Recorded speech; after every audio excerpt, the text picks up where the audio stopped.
예수님, 오늘은 부활제 6주일입니다. 성부와 성자와 성령의 이름으로 아멘. 지난 주가 나는 포도나무요, 너희는 가지다. 나에게 붙어 있지 않으면은 아무 열매도 맺을 수 없어서 불구덩이에 이제 던져진다. 뭐 그런 내용이었죠. 그래서 예수님께 우리가 가지니까 꼭 붙어 있어야 된다. 그거와 오늘 복음은 이어지는 내용인데, 그 말씀을 하시고 나서 새로운 계명을 주세요. 사실 새롭지는 않은 건데 이제 새로운 계명이 되는 거죠. 왜냐하면 구약에도 서로 사랑해라 라는 계명이 있죠. 십계명에 있는데 그것에는 예수 그리스도를 통하지 않고서는 그 사랑이 이루어지지 않아 라는 뜻이 안 들어가 있는데, 여기에서는 예수님께 붙어 있어야만 사랑이라는 열매가 맺히는데, 그 사랑이라는 열매가 맺히게 하는 것이 바로 우리가 예수님께 붙어 있기 위한 계명으로 삼고 살아야 된다라는, 지금 무슨 소리 하는지 잘 모르겠지만 아무튼 그 밑에 내용을 이죠 한번 읽어보도록 하겠습니다.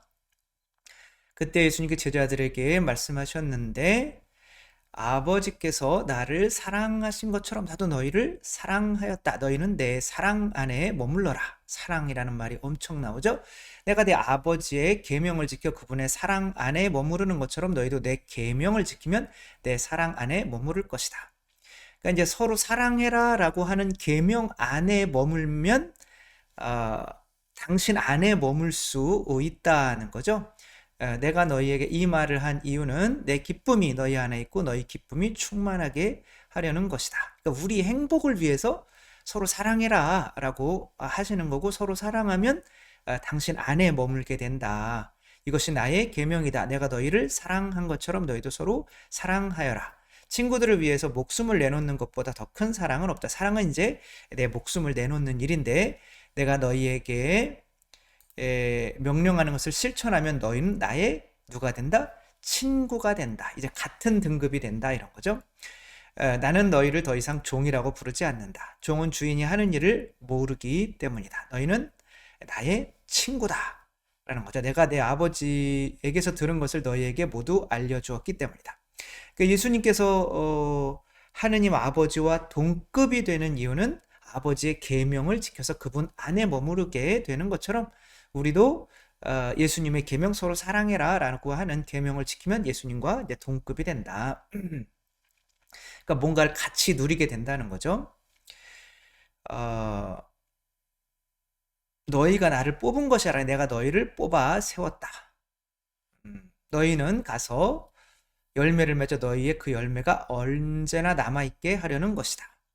그래야 너희가 내 이름으로 아버지께 청하는 것을 그분께서 너희에게 주시게 하려는 것이다. 거의 뭐 자녀가 되면 부모님이 주실 수 있는 것을 많이 받을 수는 있지만, 자녀가 아닌 상태에서 이거 주세요 저거 주세요 해봐야 모르는 자녀라면, 자녀가 아니라 모르는 사람이라면 뭔가를 주지를 않겠죠. 내가 너희에게 명령하는 것은 이것이다. 서로 사랑하여라.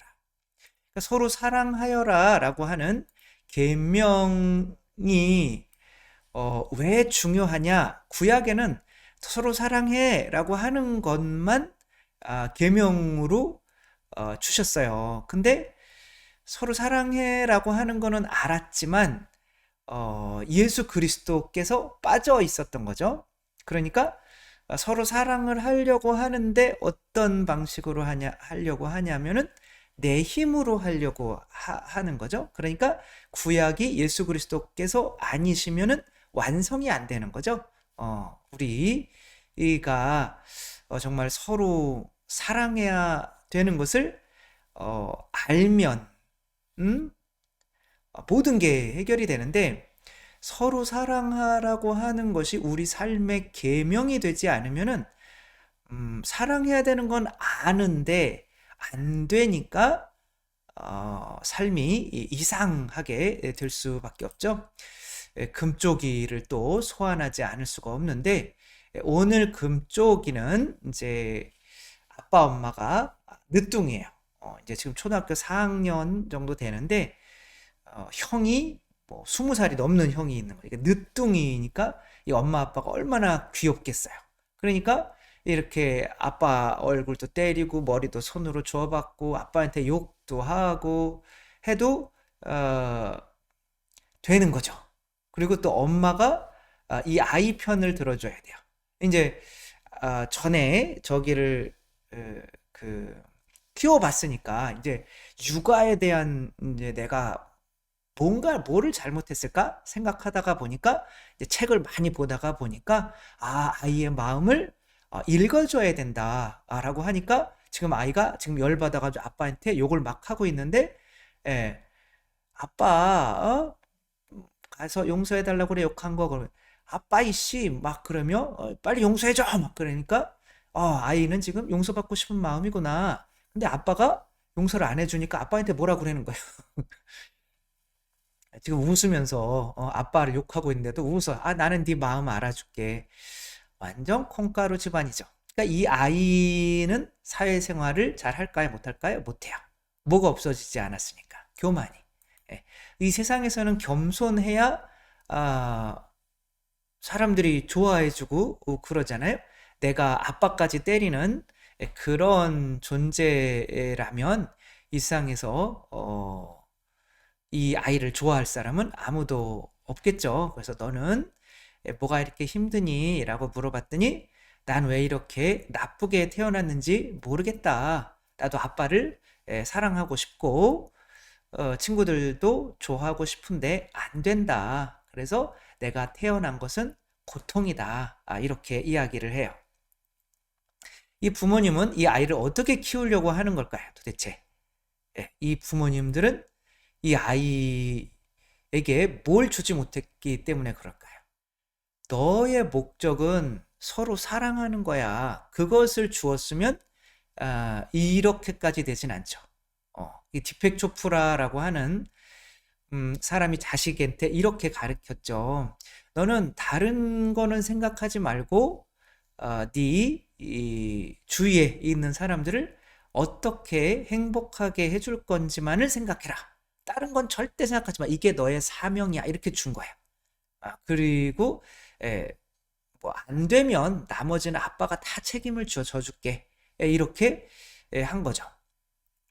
그러니까 이제 주위 사람을 사랑하려고 하다가 보면 어떻게 될까요? 주위 사람을 사랑하려고 하다가 보면 내가 이제 이런 분들이 다 부모님들이 자식들에게 이렇게 하는 거는 내가 어렸을 때 부모한테 받지 못한 뭐 이런 것들이 용서가 되지 않은 것들이 자녀들한테 투영이 되는 거죠. 부모가 나를 많이 사랑해 주지 않아. 돈이 막 너무 없었어요.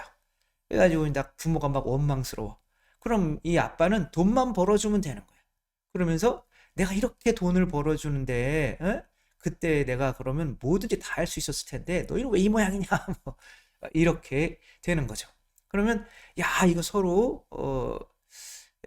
이제 이 자식과 자식을 사랑하려면은 내가 뭘 용서해야 되는구나. 우리 부모님을 용서해야 되는구나. 근데 이제 용서가 잘 돼요, 안 돼요? 안 돼. 그 부모님을 누가 만들어준 거예요? 하느님께서 만들어주신 거죠. 그러면 그 부모님을 용서하려면 하느님께서 그 부모님을 나에게 주셨구나. 이렇게 가는 거예요. 그래서 부모님에 대한 그 10계명 중에 계명이 네 번째예요. 그러니까 하느님 사랑과 이웃 사랑 중간에 있어요. 그러니까 이웃을 사랑하려면 부모님을 사랑해야 되고 부모님을 사랑하려면 이제 하느님 사랑으로 갈 수밖에 없는 거죠. 그러니까 이제 서로 사랑해라라고 하는 것을 그냥 나는 친구와 좀 좋아지고 싶고 친구와 사이좋게 놀고 싶었는데 잘 안 돼. 이렇게 끝나면 안 되는 거예요. 그게 내 일생일대의 계명이 되도록 줘야 되는 거예요. 디펙 조프라처럼 자식에게.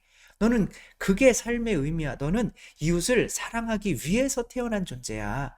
사랑받기 위해 태어난 존재라는 말도 있지만 우리 이 오늘 복음이 말해주는 거는 너는 이웃을 위해서 사랑하기 위해서 태어난 존재 그것만 해 라고 하면 모든 게 다 잘 풀려 라고 하는 거죠. 어, 박창환 가밀로 신부님이 이제 쓴 이 하늘 아래 첫 동네 이거 성모 꽃마을에서 이제 뭐 암 환자들 그리고 호스피스 뭐 이런 거를 이제 운영하시는 신부님이 쓴 책에 이런 사례가 있어요. 어떤 젊은 아빠가 뭐 40도 안 됐는데 간암 말기 뭐 다 전이 된 상태에서 이렇게 온 거죠. 근데 이제 너무 전이 돼가지고 몸이 아프니까 뭐 그 간암 판정을 받은 이후에 잠을 제대로 자본 적이 없다는 거예요. 근데 이 양반은 그 서울대학교 병원에서 그래서 더 이상 이제 치료가 불가능합니다. 라고 했는데도 가족한테 알리지를 않았어요. 왜냐면 너무 미안한 거예요. 아내와 이제 자식들에게 5학년짜리 남자애, 뭐 3학년짜리 여자애 이렇게 있는데 얼마나 얘네들을 두고 가는 게 안타깝겠어요. 그러다가 이제 어쩔 수 없이 몸이 많이 아파져 오니까 이제 가족들이 이제 이거를 알게 된 거고 이제 집이 이제 가난하니까 이 성목꽃 마을에서는 다 무료래요. 그래가지고 여기로 연결이 돼서 여기서 받아줘서 이제 있게 된 거죠. 근데 이제 이분이 왜 이렇게 됐냐면 이분이랑 이제 자매님이랑 싸운 적이 없대요. 그리고 애기들도 너무 사랑하고. 근데 이제 너무 마음씨가 착하니까 퍼주는 걸 좋아하는 거예요. 그래서 건축업을 이제 하다가 또 이제 계속 적자가 나는 거죠. 계속 이 사람들에게 자기 집의 재산을 빼서라도 월급을 꼭꼭 이제 주려고 이렇게 하다가 조금 이제 큰 거에 이제 투자를 한 거죠. 그러니까 이제 큰 거에 투자를 해가지고 하는데 그래서 일을 이제 막 하는데 그 뭐 어떤 큰 공사의 어떤 일부분을 맡은 거죠. 자기 인부들과 함께. 근데 이제 IMF가 터져서 이제 그 회사가 망하면서 내가 이 사람들한테 돈을 줄 수도 없는 상황이 되고 내 돈도 받을 수 없는 상황이 되고 이제 망한 거죠. 그래가지고 이제 이 아빠가 이제 사라져 주면 뭔가 빚이나 뭐 이런 게 더 괜찮을 것 같다든지 쪽지 하나 남기고 이제 차를 몰고 강원도에서 막 100km씩 달리면서 이제 어떻게 그 낭떠러지가 있는 거 낭떠러지에 이제 떨어져 죽어야지 그러면서 가는데 갑자기 아이들 얼굴이 싹 이렇게 나타나는 거죠.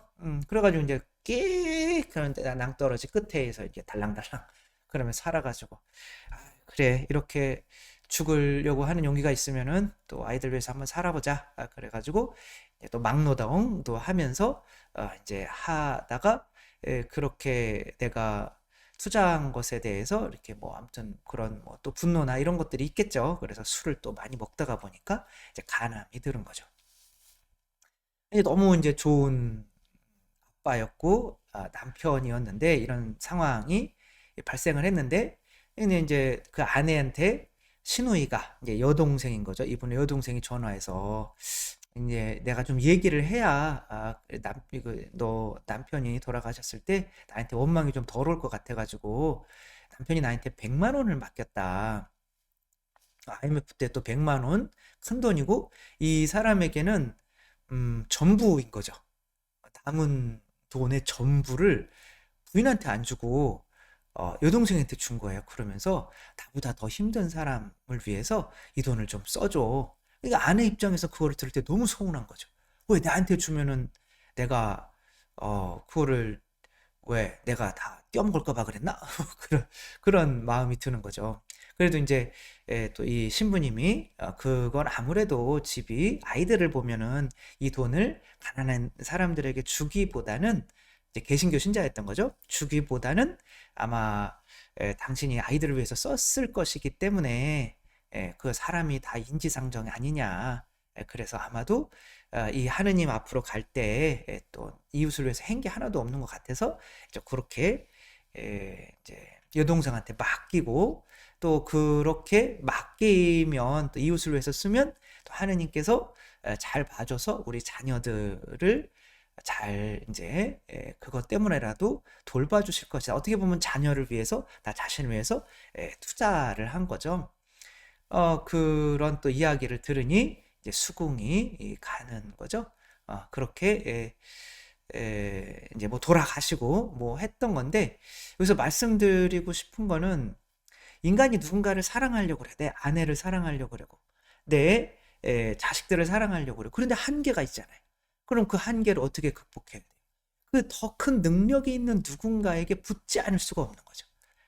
그 100만 원을 통해서 우리 자식들에게 또 나를 위해서 좀 이렇게 좀 해주십시오. 그래가지고 나중에 이제 개신교에서 신부님한테 신부님 저 가톨릭으로 개종하겠습니다. 그리고 세례 좀 주세요. 이제 아내도 이제 개신교니까 뭐 어쩔 수 없이 그래도 이제 이렇게 세례를 주셨다고 하더라고요. 이제 그리고 이제 엄마 또 아이들 딸아이 아빠 걱정 마 우리 잘 살게 뭐 그런 초등학교 3학년 이제 또 부모님이 저렇게 아프면은 애들이 금방 성숙하잖아요. 그런 이렇게 눈물을 흘리면서 행복하게 주님 곁으로 갔다 라고 이렇게 쓰고 있는데, 아무튼 내가 누군가를 사랑하려면 한계가 있는 거죠. 한계를 분명히 경험하게 돼요. 그러면 더 큰 누군가에게 붙지 않을 수가 없는 거죠. 그러니까 내가 누군가를 사랑하려고 하다가 보면 내가 나무가 아니고, 사랑이 솟아나는 나무가 아니고 나는 누군가 더 큰 사랑과 능력을 가진 이에게 내가 이 사람을 좀 사랑하게 해주십시오 라고 이제 붙지 않을 수, 하느님을 찾지 않을 수 없는 존재가 되는 거죠. 저도 막 옛날에 또 누군가를 좋아할 때 이 사람에게 어떻게 하면 뭐 행복하게 할 수 있을까 막 하다가 결국에는 그 사람을 만나기 전에 성교조배 1시간씩 하고 나가는 거예요. 그러면은 이 만남이 아주 좋더라고요. 그러니까 하느님께 붙지 않을 수가 없어요. 그런 것처럼. 근데 이분들의 특징은 뭐냐면 본인들이 이제 한 20년 전에 아이를 키워봤으니 20년 뒤에 이미 그만큼 우리가 많이 성숙했으니까 내가 이 아이를 잘 키울 수 있어 라고 이 아내는 남편에게 붙지 않고 또 남편도 하느님께 청하지 않고 하게 되는 거죠. 근데 이분들이 자식을 또 너무 사랑하니까 방법이 뭐예요? 내 힘으로는 안 되는구나. 그래서 이 TV에 자신들을 이렇게 창피하지만 그래도 이렇게 나올 수가 있는 거죠. 도대체 우리는 어떻게 해야 됩니까? 이렇게 붙을 줄 아는 거죠. 그게 뭐야? 겸손해지는 거죠. 내가 나무가 아니고 가지구나. 그렇게 겸손하게 되면 이제 뭐 할 수 있는 존재가 돼요. 내가 겸손해져. 그러면 이분들은 이제 뭐 오은영 박사나 여기서 도와주는 사람들의 어떻게 되는 거예요? 친구가 되는 거죠. 그 수준이 되는 거죠. 그리고 그들의 도움을 받고 이 아이는 점점점 더 어떻게 돼요? 이 변화가 되는 거죠. 그러니까 이분들이 여기 나오는 분들은 정말 자녀를 사랑하는 분들이, 그러나 방법을 한계를 모르는 분들이고 어쩌면 그냥 그렇게 살아가는 분들이 있지만 여기 나오는 분들은 용기 있게 내가 내 힘으로는 안 되는구나 라고 이 프로그램에 또 오은영 박사님한테 이렇게 붙는 사람들인 거죠. 그러면 그게 겸손하게 돼서 내가 거기서 오는 열매를 맺히게 되고 그 열매가 우리 자녀들을 키워내게 되는 거죠. 더 보이라고 얘는 이게 점점점 교만해지는 거예요. 그러니까 이웃을 서로 사랑해라 라고 하는 그런 계명이 얘 안에 없으니까 나는 누구인가 생각하다가 결국에는 천상천하 유아독존이 되는 거예요. 세상에 지 혼자밖에 없어요. 그러니까 다른 사람을 해치는 이제 인간이 되는데, 이 슈퍼맨 같은 경우는 이제 원래 사명이 너는 지구를 지켜라. 그럼 내가 지구를 지켜야 되는데 힘이 없어요. 그리고 알고 봤더니 나도 외계에서 온 존재고 힘이 있는 존재구나. 그러며 나는 법도 배우고 싸우는 법도 배워가지고 이 지구를 지켜요. 예. 그러니까 내가 나는 서로 이웃을 사랑해야 되는 존재인 거를 사명으로 삼지 않으면 계속 나는 왜 태어났지? 나는 누구지? 나는 왜 관계가 안 되지? 뭐 이러며 마치 딱 두 가지밖에 없는 거죠. 요나가 또 가서 이웃 사랑해. 너 니느베 가서 그 사람들한테 회개하라고 좀 전해라. 이제 그게 아니면은 어디에 삼켜지는 거예요? 고래에 삼켜지는 거. 둘 중에 하나밖에 없는 거죠. 그러니까 그 이웃을 사랑하는 사명을 수행해서 하느님께 삼켜지든가, 거기에 붙든가. 우린 가지란 말이야. 아니면은 버려져서 불 속에 떨어지던가. 그게 이 고래인 거죠. 큰 물고기인 거죠. 여기에 갇히든가. 둘 중에 하나인 거죠. 우리가 선택을 해야 되는 거죠. 그래서 다시 내가 이웃을 사랑해야겠다라고 할 때는 이 고래가 뱉어내는 거죠. 그러면 다시 하느님께 삼켜진 존재가 되는 거죠. 그렇게 될 때 얼마나 행복하겠어요. 이분은 669명의 어린 아이들을 가스실로 향하는 아이들을 빼내가지고 이제 한 거죠. 근데 나중에 마지막 기차에 있었던 아이들은 이제 구하지 못해서 그 죄책감에 아내한테까지 50년 이상 그거를 숨기고 있었는데 아내가 우연히 이제 그 아이들 자료를 보고 방송국에 이렇게 하고 그때에 그 사람들의 이름을 해서 찾아낼 수 있는 사람 찾아내서 이 방송국에서 이제 이 사람을 만나게 해준 거죠. 그러니까 너무 막 고마우니까 그러니까 막 눈물을 이렇게 흘리게 되는 거죠. 그러니까 이분들은 어떻게 생각할 거냐면 저 사람이 아니었으면은 내가 살 수가 없었다.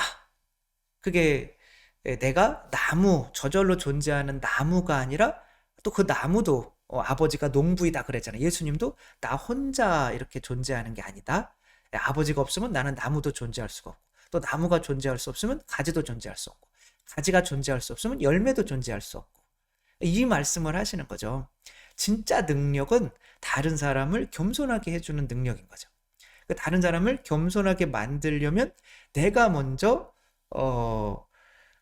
겸손해져서 누군가에게 더 큰 사랑의 능력을 지닌 자에게 붙을 줄 아는 그런 겸손한 사람이 되면 나 때문에 더 또 겸손해진 사람의 감사를 받게 될 때 그게 진짜 기쁨이라는 거죠. 서로 사랑해라. 그러면 내 친구가 될 거야. 그러면 너희가 기쁨이 충만해지게 될 거야. 왜? 너희의 그 열매를 맺고 너희도 또 많은 열매를 맺을 것이기 때문에 그렇다. 이런 거죠. 그러니까 자녀를 키울 때 이 자녀가 너무 막 사랑하고 싶어요. 그러면은 잘 안 되잖아요. 그럼 더 큰 존재에게 내가 붙게 되고 그 겸손으로 어떻게 돼요? 열매 맺히는 게 이 자녀가 또 더 겸손해지게 되고 그렇게 겸손해진 자녀가 이제 부모에게 감사하게 될 때 이 부모는 진짜 기쁨을 누리게 되는 거죠. 이게 기쁨의 공식인 거죠. 왜? 예수님께서 나는 포도나무 너희는 가지다 라고 하시면서 서로 사랑해라. 근데 그 서로 사랑하면 너희는 나의 친구가 된다. 이게 뭐야? 서로 사랑해라 라고 하면 사랑하려고 하면 나한테 안 붙을 수가 없을 거야. 왜? 하느님이 사랑이니까. 그 예수님에게 사랑의 열매가 맺히는 성령이 오니까 나한테 안 붙을 수가 없을 거야. 그러면 너희는 나의 붙었으니까 하나가 된 거잖아. 너희는 나의 친구가 되는데 그럼 너희가 많은 열매를 맺게 될 거야. 그러면 너희 기쁨이 충만하게 될 거야 라고 하시는 말씀. 왜 우리가 서로 사랑해라 라는 것을 일생일대의 목표로 삼고 살아야 되고 또 자식들에게도 서로 사랑해라 라고 하는 계명을 줘야 되는지. 그런데 우리 이 세상에서는 막 경쟁하고 다른 사람을 밟고 올라가고 이기고 이제 이런 게 아이들에게 그런 걸 하며 진짜 태어난 목적이 서로 사랑해라 라고 하는 그 사명을 완수하기 위해서 태어났다는 것을 알려주지를 않으니까 이제 우리 세상이 참 기쁨이 없고 우리나라 뭐 자살률 1위, 우울증 뭐 1위 뭐 이런 거를 할 수밖에 없는 거죠. 우리 당신은 사랑받기 위해 태어난 사람 맞지만 이제 우리 자신이 진짜 당신은 사랑을 하기 위해서 태어난 존재다. 그 사명을 가지고 태어난 존재다라는 것을 또 명확히 알았으면 좋겠습니다. 성부와 성자와 성령의 이름으로 아멘. 감사합니다. 사랑합니다.